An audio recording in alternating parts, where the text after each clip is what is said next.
Bonjour, bienvenue sur mon challenge 2020, les blocs texturés ou embellis. Et aujourd'hui, on va faire quelque chose qui est peut-être un peu plus rigoureux que ce que je vous ai montré. Je ne suis pas forcément quelqu'un justement de très rigoureux, donc j'aime beaucoup utiliser de l'hydrosoluble ou froisser des choses ou voilà, déchirer des bandes, etc. Parce que ça fait des effets que j'aime bien et puis c'est facile à mettre en œuvre. Aujourd'hui, c'est pas si compliqué que ça, mais ça demande un tout petit peu plus de rigueur, mais ça donne une très belle texture, ce que je vais vous montrer. Alors en fait, on va faire un travail de pliage et pour commencer, on va marquer notre tissu.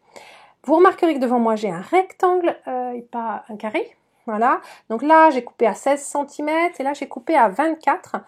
Donc l'important, c'est que ce soit plus large que haut. Et donc, ce qu'on va faire, c'est qu'on va tracer ici des lignes. Alors on peut commencer par exemple au centre en essayant de suivre le grain du tissu. Voilà. Hop, utiliser un crayon. Hein. Là j'ai mon porte-mine qui va s'en aller après au lavage. Et donc maintenant, je vais tracer des lignes. Alors ici, moi, je vais faire l'exercice à 3 cm. Bien sûr, comme pour tout ce que je vous montre, eh ben, si on change, si on prend 2 cm, eh ben, on aura un résultat différent. Donc il y a beaucoup de choses qui sont à expérimenter. Voilà. Je vais faire donc à 3, oui, 3, allez, 2,5. Hop, donc 2,5. Donc je fais des marques 2,5, 5, 7,5 et 10. Voilà, je vais refaire ici une marque en haut. Alors, j'utilise pas ma règle à patchwork parce que je trouve que ces règles, donc qui sont épaisses, eh bien, pour tracer en tout cas, je suis pas à l'aise quand on a des petites mesures à tracer. Je trouve qu'on perd en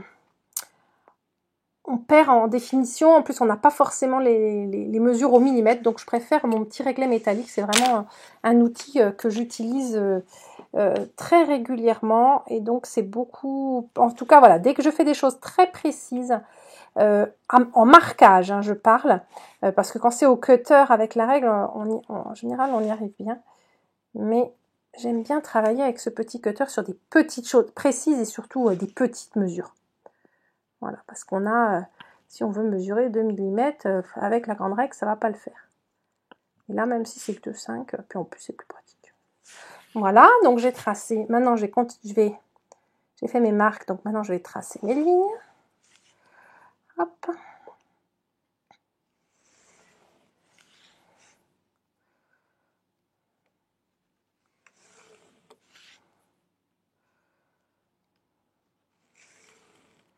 Voilà.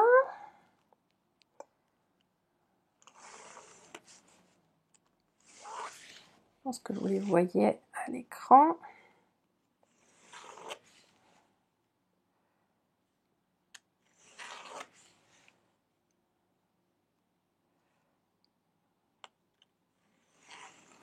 Voilà mes bandes. Et maintenant, je vais aussi faire des lignes dans l'autre sens. Et là, je vais les faire plutôt à 1 cm. Donc, je vais marquer, pareil, je vais en mettre une.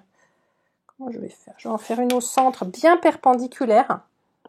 C'est important hein, que les lignes elles soient perpendiculaires. Donc, soit vous avez une équerre, soit, vous voyez, j'utilise les deux extrémités de mon vin, puis je vérifie que c'est bien aligné partout.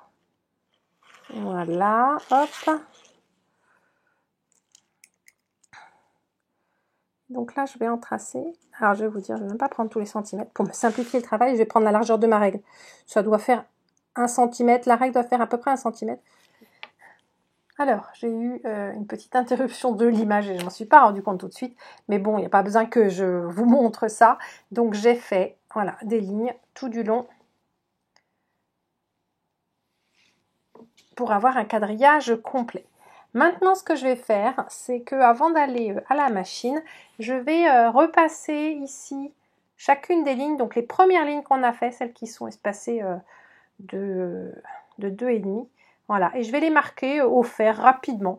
Il n'y a pas besoin de mettre de vapeur. Je pourrais même éventuellement, si vous voulez, vous pouvez même les écraser au doigt, mais j'ai l'impression que c'est un peu moins précis, en tout cas que ça va moins vite. Donc, hop, on sort le fer à repasser et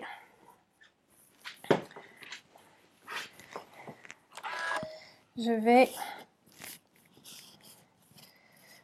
repasser parce qu'il est bien précis. Voilà. Chaque ligne.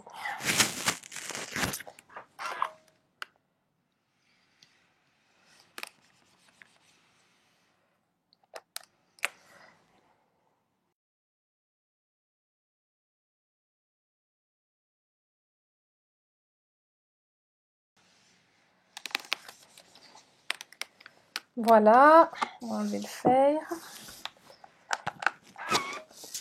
Donc, voici mon tissu donc, qui est plié. Ce que je vais faire maintenant, c'est qu'on va passer à la machine et hop, en fait, je vais prendre ce pli-là et je vais coudre ici à 2 mm du bord. 1,5, 2. L'important, c'est que ce soit toujours la même distance. Vous pouvez aussi essayer de faire un peu plus grand pour faire un effet un petit peu différent. Et voilà, donc moi, je vais faire à peu près 2 mm. Donc, on passe direct à la machine. Alors, ce qui est important, c'est que nos piqûres soient bien droites. Si vous n'êtes pas très à l'aise avec la machine, je vous invite à vous entraîner sur un autre bout de tissu pour vraiment essayer d'avoir quelque chose de bien régulier. Et puis donc, je vais poser, alors, il faut que vous repériez en fait les 2 mm. On pourrait les tracer, si ça vous aide, vous pouvez tracer une ligne à 2 mm en plus du bord. Moi, ce que je vais faire, c'est que je vais utiliser en fait un repère sur mon pied. Donc, je vais aligner le pli avec cette espèce de décochement qui est là. Et ça va faire à peu près 2 mm. L'important, c'est que ce soit bien tous pareil. Voilà, donc si vous êtes plus à l'aise, vous tracez un trait. Sinon, vous y allez tout droit en utilisant les repères. Ça peut être les repères de votre pied ou les repères de votre plaque, par exemple. Voilà.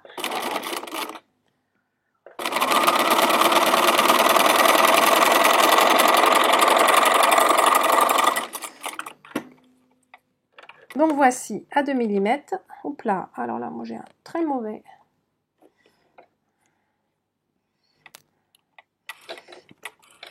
Alors pour vous montrer, j'avais pas réglé ma tension, et donc j'ai beaucoup de bouclettes.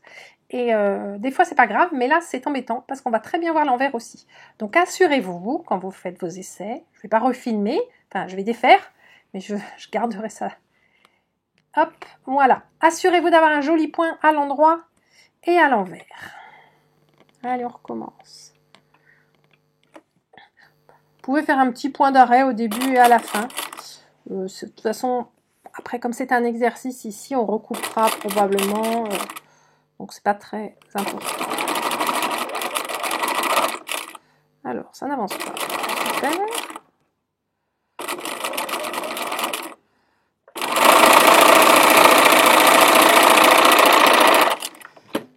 Voilà, donc au début, ah oui, j'ai eu un petit paquet au début. On va voir après comment le faire. Et du coup, mon point est meilleur, mais pareil, il pourrait être encore un peu plus serré. Voilà. Allez. On continue, on prend le pli. Alors, quand vous prenez le pli d'après, voilà, pareil. Vous vous installez, vous prenez le même repère pour piquer. Bien, en général, il faut bien tenir son fil au départ. Et comme ça entraîne bien le tissu et ça ne fait pas comme j'ai fait tout à l'heure.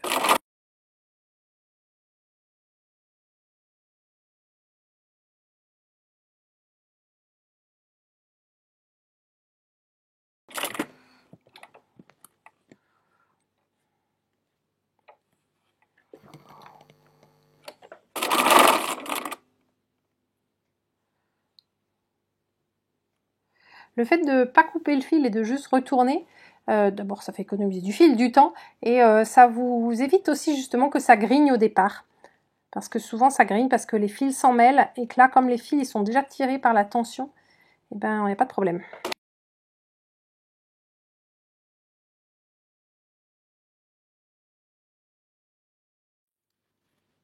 Donc, voici tous mes plis qui sont piqués. Et maintenant, ce que je vais faire, c'est que je vais piquer dans l'autre sens, par-dessus les plis. Alors, je vais faire ici et je vais coucher le pli au fur et à mesure. Donc, je pique sur la ligne, voilà, et je couche les plis. Alors, si vous avez fait comme moi, on va faire un petit...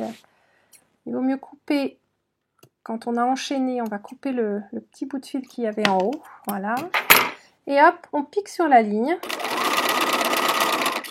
Et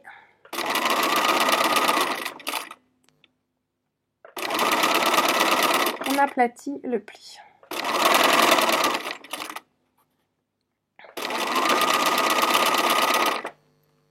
Alors attention, à la fin, il faut bien récupérer le... Ah, voilà. J'avais laissé plier en fait le... On va laisser un peu de fil comme ça. J'avais laissé le dernier pli plié. Donc bon, c'est pas très grave quand on fait pas un ouvrage d'une taille précise, mais là moi, ça va me poser problème. Peut-être qu'après mon carré ne sera pas de la bonne taille. Donc hop, je vais refaire une petite reprise.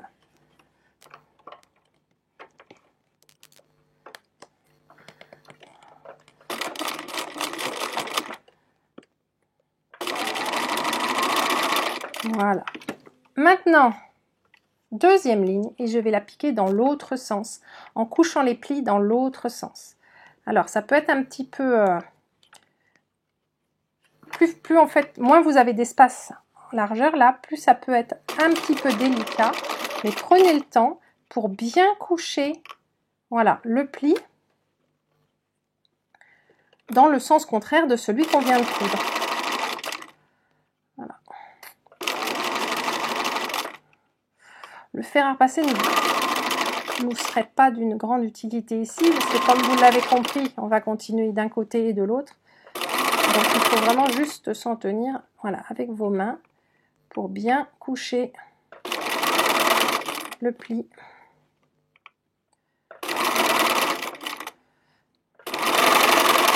À chaque fois, et on repart dans l'autre sens. Et hop, pareil, on va coucher les plis. Une fois dans un sens, une fois dans l'autre. Et on va faire ainsi toute notre pièce.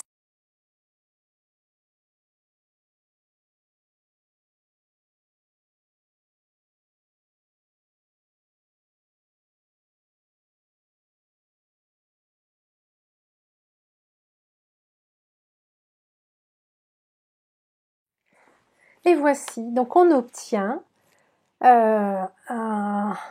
quelque chose de texturé qui fait un effet un peu damier, donc il y a un petit peu de relief. Mon fil rose fait ressortir, mais j'aurais pu aussi prendre un fil plus neutre et avoir un autre effet. Je vais vous le montrer. Alors, un petit morceau que j'ai fait en échantillon. Et vous voyez, j'ai pas pris les mêmes mesures. Donc pour mon échantillon, je crois que j'ai pris que... là, j'ai pris 2,5. Et là, je pense que j'ai pris 2 seulement. Donc l'effet est forcément différent, plus en longueur. Donc on peut jouer sur les différentes mesures pour vraiment faire des choses très différentes. Là, il ne me reste plus qu'à le recouper à 15 par 15. Et donc aujourd'hui, c'était je sais pas comment on peut appeler ça, du nid d'abeille ou en tout cas voilà, c'est du pliage, ça c'est sûr. Mais je suis sûre qu'on peut faire plein d'autres choses en jouant sur les largeurs, même l'épaisseur du pli aussi. Et puis on peut aussi peut-être s'amuser avec des fils en changeant de fil par exemple à chaque fois, donner encore plus des lignes, plus de couleurs et sûrement des effets différents. Voilà, c'est tout pour aujourd'hui. On se retrouve la semaine prochaine avec un nouveau bloc texturé.